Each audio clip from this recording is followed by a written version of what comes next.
Hi and welcome. Welcome back if you've been here before.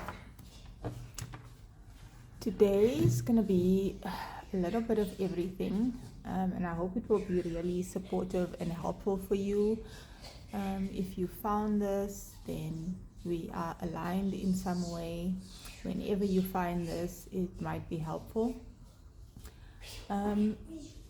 Firstly, let's do a bit of an energy update. There is, I feel like I've been saying this for more than a year now. The energies are constantly intense and ramping up all the time. The solar activity is becoming more and more intense. Since yesterday, we haven't had much solar flares, but the days prior to that, we had high M classes, which could have affected you physically, emotionally, mentally, or energetically, depending on which of your chakras are more active or more inactive or have some blockages. You can either have a lot of head symptoms, which is crown and third eye, either headaches or dizziness, lightheadedness, maybe even nasal congestion or postnasal drip, sort of like a head flu type of energy. And that can go for any of your other chakras. You could have, often the throat chakra symptoms are related to the third eye and the crown chakra. You can have heart chakra, solar plexus activations, which would look like palpitations, maybe even difficulty breathing related to the lungs, possibly tension, pain in your shoulders, your spine, your back. And then you could also be having sacral or root activations or clearing. That could be indigestion problems. For ladies, it could be painful menstruation or just tight hips, and inability or difficulty passing stools. I know that's a bit TMI, but it is what it is. These physical symptoms can vary depending on which of your energy centers, which of those chakras are being cleared or activated. And if you'd like some more clarity on that, you can always ask in the comment section, and I'll try to get back to you. I'm learning as I go, and just happy to share, because it can get difficult, and we are all here to support and aid each other through our journeys. And along with these physical symptoms, you can have emotional symptoms, or overthinking if it's your upper chakras, or feeling really emotional or stuck or fearful or uncertain if it's your heart and your solar plexus chakra. The lower chakras are related to instability, insecurity, and the opposite if your chakras are activated. Feeling at ease and comfortable in your body, feeling protected and provided and grounded. And the aim is to align our energy centers so that we can be healthy in a more holistic way, emotionally, mentally, physically, and energetically, which is spiritually, so that we can live and manifest with ease, in alignment with the universe, with the earth, with others, with love, with higher consciousness, and in that way we work together. The universe is aiding in all of this for us, and it can be collective in some ways and very individual in other ways. There's also a lot happening with the planetary transits, especially this week. Mercury, I think, is now direct in Virgo. There's quite a lot happening, and I don't want to dive into the astrological aspect too much. I am not an astrologer, but I do keep up with astrology, and my higher self and my guides will bring certain things to my attention and highlight certain things that might be helpful for me. In my self-care message yesterday, I channeled something. It was an analogy about the birth process, and it's sort of like what we are collectively experiencing now. We are being reborn and living differently, and that can be certain specific aspects of our lives or just who we are as a whole, as a being.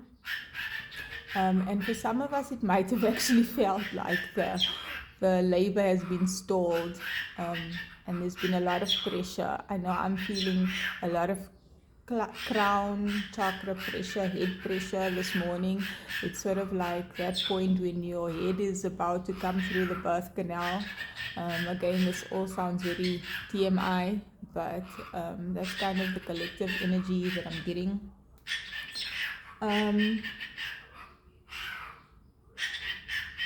Yeah, I'm not going to dive into the astrology too much, but if you have questions, please drop a comment. I wanted to tap into divine feminine energy today, and whether you are a man or a woman, whichever gender you identify with, predominantly masculine or feminine, we all have both energies. And in this world, we tend to operate and function mostly in our masculine energies. But we are all finding more of a balance and a harmony between our inner masculine and feminine energies. And today I wanted to tap into Kuan Yin energy. I'm not entirely sure, but that's what my guidance is showing me. If you are interested, look up Kuan Yin and her story. These deities are always helpful. We can call on them when we need certain energies and to be supported in certain ways. We have angelic and spiritual help all the time, but we do need to give permission and ask and show gratitude and appreciation for the higher light beings. Kuan Yin specifically is the mother of compassion and a guide to enlightenment. And I feel like sometimes through the healing process, when we become aware of aspects of the world, our relationships with others, ourselves, there's a lot of guilt and shame that can come up, and that's something that I've been meditating on for the past few days. And that can be related to the solar plexus chakra and somewhat to the heart chakra. And then a lot of forgiveness and compassion is necessary for us to be able to let go and release a lot of the negative experiences and the negative emotional attachments and energies we've experienced in the past, in this lifetime and previous lifetimes. And it's forgiveness of others, but also forgiveness of ourselves, so that we can come to an acceptance and an understanding of the why and the how and the what. But then we can release it so that it doesn't continue to affect us in a negative way. And we do this through harmony and unity with love. And that is what Kuan Yin is about. Surrendering to love through compassion and understanding, but not in a way that makes you a martyr or sacrificial or a victim. And her energy is very gentle. And sometimes we need to show ourselves that kind of gentle, loving compassion and kindness. And we can always learn deeper, greater ways of showing ourselves that. And when we learn how to do that for ourselves, it takes pressure off others, and the energies of resentment and anger and frustration between ourselves and others can be released. And as we grow in love, we are able to love more and to receive love and give love more. Okay, let's dive into this. I've been working with citrine for the last few days for solar plexus energy. Today I've also felt like I should use amethyst. I think these are heat-treated. The citrine is heat-treated amethyst anyway. But amethyst is a very healing energy, and it's also crown chakra and third eye chakra energy. And then also rose quartz is love energy. Also related to the heart chakra. And these are just very gentle healing energies, but these are also very joyful, radiant, bold, confident energy. Yeah, those are the crystals that I was called to use today. So let's ask our angels, guides, team of the highest light and resonance, Kuan Yin, please give us a supportive, guided message for today. We have the shining lotus.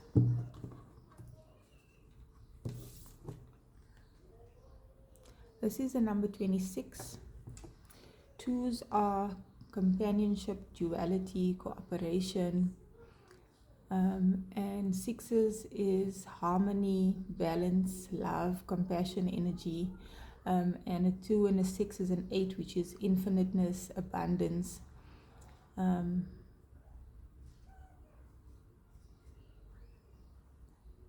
expansion as well. Okay, let's just have a look at the imagery on the card. There's always subconscious activations when we look at certain images.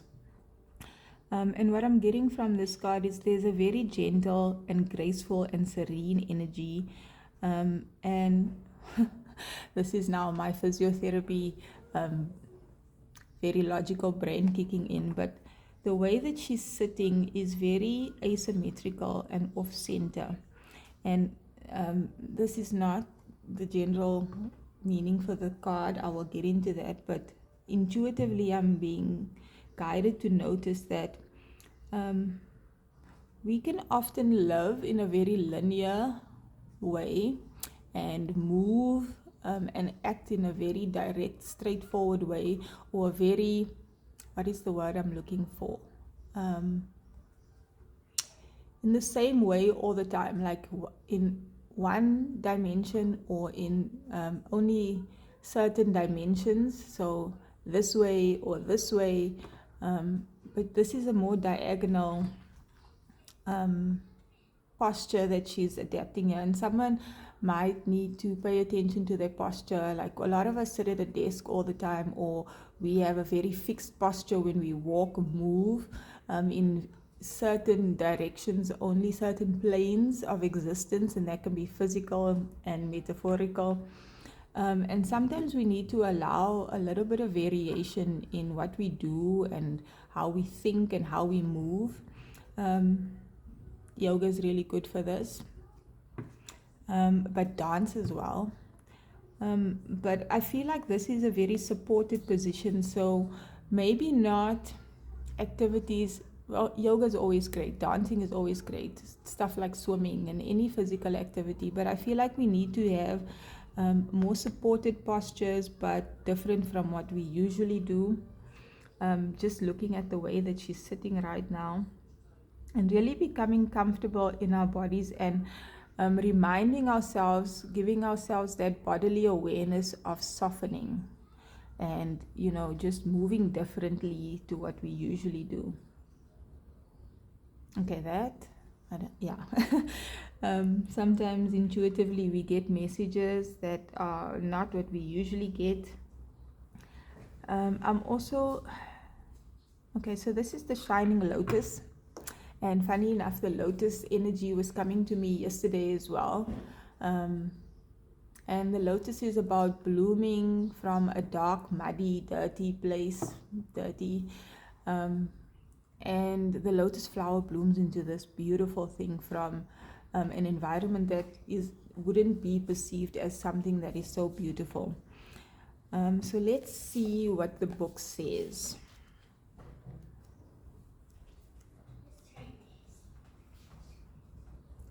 There are times when it makes sense to be discreet, until you find your inner strength so that you feel empowered enough to share your thoughts, feelings, beliefs without wavering, even in the face of challenge by another. And what is coming to my mind's eye with this is the Two of Swords energy, which I also channeled in a message yesterday. I think that was on my TikTok message yesterday. So it's this energy of sometimes when we are reaching new levels of emotional transformation, or our hearts are opening, we can be in a vulnerable state, and that can make us fearful to show love, to receive love, to open our hearts up, or to be emotional and vulnerable or sincere because of past experiences. But as we grow, we learn how to protect ourselves in healthy ways. See, she's got these swords across the chest, in a very protective stance.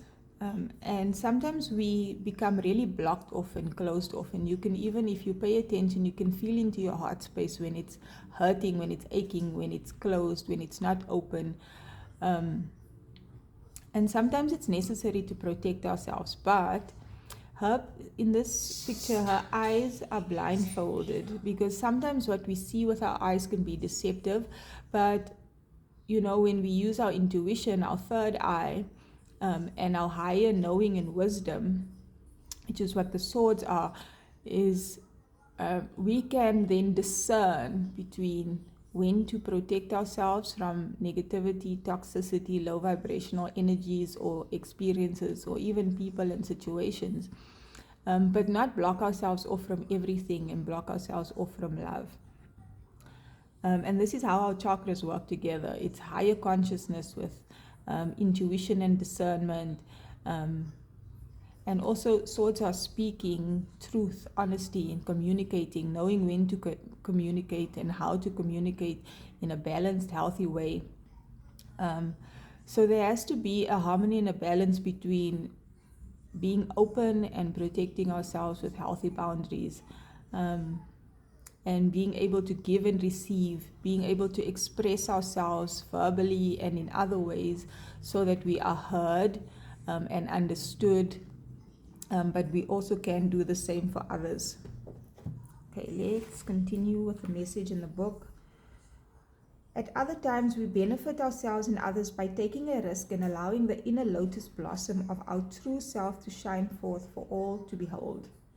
So this is about knowing when to maybe fall back and be alone, and allow ourselves to be in that safe space held by the divine, by our angels, and just be in our own presence. And when to allow ourselves to be seen, when to allow ourselves to be outwardly expressive. Have you ever been in the spiritual closet, beloved? Okay, I'm laughing because I've been there, and it's a challenge knowing when to come out and when and how much to share and how much not to share, but we are always guided. Sometimes it makes sense to avoid sharing your thoughts and feelings about spiritual beliefs and other personal matters until they are clearer in your own mind. However, there are always times when hiding your deepest truths away from the world will no longer protect you, but actually hold you back from living your divine destiny, shining the lotus light of your own soul and walking your path in the world. This does not mean that you have to make a grand announcement unless that is what is in your heart and you feel called to. But it does suggest that there is something within you that you could share with another or be more open about in your life more generally. It might be a talk with a loved one about one significant feeling that you have kept to yourself, or beginning to be more open about your beliefs and your abilities. Once you put your energy into the world, you magnetically attract like-minded souls into your life, which will then encourage you to share yourself even more. Don't worry if there are those that seem to be challenged or threatened by your beliefs. They don't have to have the same beliefs as you for you and them to be safe and loved and on the spiritual path, which is unique for all of us.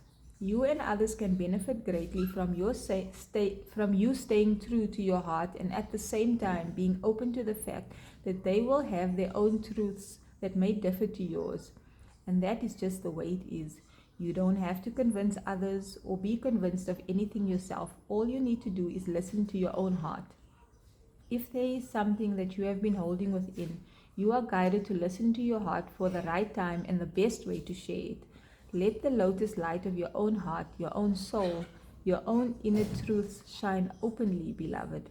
Be gentle with yourself and know that you have the right to be here on this planet in your own truth, and that no matter what the response, whether a response of affirmation and love or a response of discomfort, your truth serves the greater good. Trust in the strength of this lotus light shining. It is more powerful than fear or doubt. It will light your way more deeply onto your spiritual path of peace, purpose, and power. We need to give ourselves the kind of grace that we give others, to know that we grow. And as we grow, the saying goes, you know better, you do better. And even when you don't, there is always room for compassion and the awareness. We can always find the courage to love fiercely ourselves and others, and to change the things that we can, which reminds me of the serenity prayer, which is the serenity to accept the things we cannot change, the courage to change the things we can, and the wisdom to know the difference. And we can fall into this prayer or this kind of allowance when we are uncertain and doubtful, so that fear doesn't overcome us. I do want to read, there's a healing practice in here. I'm not going to do it on camera, but I'm going to share it so that if you want, you can do this practice on your own. I'll actually show the book, and you can take a screenshot right now if you want to do this healing practice. And this is the other half of it if you want to take a screenshot. So I'm not going to read the healing practice right now, but I will read the prayer of the Shining Lotus. Beloved Kuan Yin, Mother of mercy and compassion, bless me with divine timing and divine words, that I may express myself truthfully and well, and that my truths may be healing for all concerned, for the highest good. So be it. Bless my lotus heart with shining peace and love. Om Mani Padme Hum. And Om Mani Padme Hum is a mantra that we can repeat as a meditative practice as well. And again, all this information is out there. If you search, you will find. But if you want more clarity and want to ask something in the comments, I'm more than willing to help. I do want to close this out with